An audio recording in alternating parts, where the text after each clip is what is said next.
So Job is really going through it here. He can literally feel darkness all over him, this demonic realm that is trying to swallow him in and take him in. And he has to be resolute in his spirit and say, look, no, this is not right. This is not good. I know this is not of God. I know it is of the enemy. So I cannot give in to it. I have to stand. I have to stand. Job chapter 30 verse 26 says, but when I hoped for good, evil came. When I looked for light, darkness fell. So again, you have Job expressing all of these situations that are happening to him, and he's keeping it real. He's being 100% transparent and honest with you. And he's saying to you that I've been pursuing God all my life to do good. And it just seems as if all this evil is coming around me. Like, what did I do to bring about this evil to me? He says, I looked for light. And what fell on me? Darkness. Like, how is darkness supposed to fall on you when you're looking for light? This is to show you, children, that you are not the only ones. We are not the only ones. Our forefathers went through, the patriarchs and the matriarchs went through the same things that we are going through. And these examples are here as a blueprint to show you how to move forward. To let you know you're not alone. You're not the only one who is going through darkness that has to push through. You're not the only one. But it is a necessity. It's how you grow. It's how you build. It's like building spiritual muscles. First you lift a 5 pound, and then you lift a 10 pound, and then you move on to the 20, and then you realize, oh my gosh, yeah, I can go to 30, 40, 50. So this is building your spiritual muscles, children. So Job had to go from level to level and glory, glory. He had to grow in his existence. God wanted him to come up and to come higher. At one point in time, he probably just plateaued, where he probably got a little bit comfortable. And the Most High was saying, no, sir, come up, keep coming, keep climbing, let's go, let's go, let's go. Lamentations chapter 3 verse 5 says, he has besieged me and summoned me with bitterness and hardship. I don't understand what's going on. Why am I experiencing all these hard times? Why is life so hard? It seems like the more I pursue God, is the harder life becomes for me. I don't understand, because in scripture it says that, you know, God is a God of wealth. He owns the hills and the cattle and all these things he owns. Like, why is it that I'm not experiencing the wealth that the Bible speaks about? Why does it seem as if though I'm living from paycheck to paycheck? Why does it seem like I'm really, really, really struggling to make my next dollar? No matter what I do, it seems like I'm getting blocked on every side. It seems as if though the enemy is just trying to suck from me and block me and stop me and cut me off from every possibility of my earnings, of every possibility of my climbing, of every possibility of me moving forward. Just trying to do it, just trying to make a living.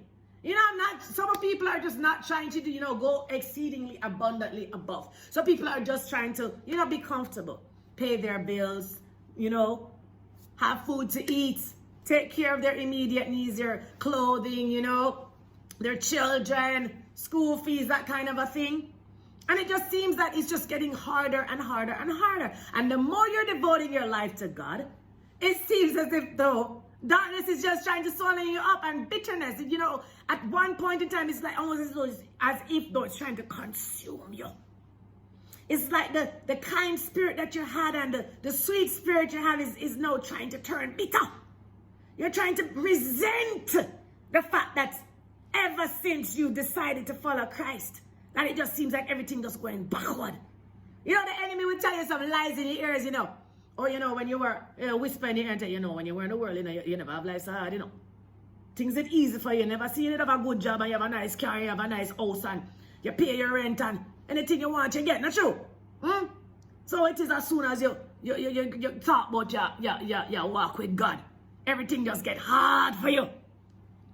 The devil is a lie and there's no truth in him, children. Don't listen to the lies. He will reward you. You have to wait for it though. If you really want him the enemy is going to stick it to you. You're going to have to prove that you want God above the things that will perish. You have to prove that you really love God above the things of this life. The things that will beg for your attention, that will try to draw you and to woo you. So these are the tests that we go through, the trying and the testing of our soul and our faith, children. It is a testimony. And this is how we climb. Lamentations chapter 3 verse 7 says, He has walled me in, so I cannot escape. He has weighed me down with chains. What is going on here? Why is it seeming as if though, oh my gosh, I'm in bondage? I know I'm not bound in bondage. He who the Son has set free is free indeed. And I'm going to continue to speak the word over my life until it comes to fruition. This is what you have to do, children. It's building mental fortitude.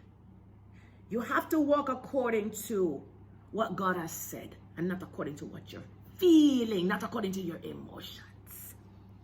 So you're walking according to the faith of what He has said, His word, the living word that is alive and well, that changes, it divides, it cuts asunder, rightly dividing soul and spirit. This is what it does, children. So patiently run that race for which He has called you to run, and don't throw in your towel. Do not get intimidated by life and the strategies of the enemy. Lamentations 3:9 says, He has barred my ways with cut stones. He has made my path crooked. Like, oh my gosh, my path is supposed to be straight to the Almighty. What is going on? Why is it that it seems as though my path is crooked? Hosea chapter 2 verse 6 says, Therefore, behold, I will hedge up her path with thorns. I will enclose her with a wall so she cannot find her way. These are all the afflictions and the things that the children of God are going through, children. It says, He has fenced up my way that I cannot pass, and He has set darkness in my path. Right? What is really going on here, children? Psalms 88:8 says, Thou hast put away mine acquaintances far from me. Thou hast made me an abomination unto them. I am shut up, and I cannot come forth. What is going on here? They're expressing their frustration of life and what it is like to pursue the Most High and the effects of it, the backlash that comes with it, children. But it's the chastening. The Most High allows His children to go through this chastening so that we can mature, so that we can become spiritually strong, and we can battle with the enemy, so that we can be veterans, so that we can be well skilled at what we are doing, so that we can become masters and professionals, so that we'll be able to teach the next generation. Yes, children, it's about mastership. Yahushua HaMashiach came to give us the perfect blueprint as to how we are supposed to behave. In what manner are we supposed to conduct ourselves as we live this earthly life? Amongst all the affliction and the pain and the suffering that Yahushua HaMashiach had to go through, He kept His humility and He kept His love for the Most High God. He never stopped. He pursued them with everything inside of Him.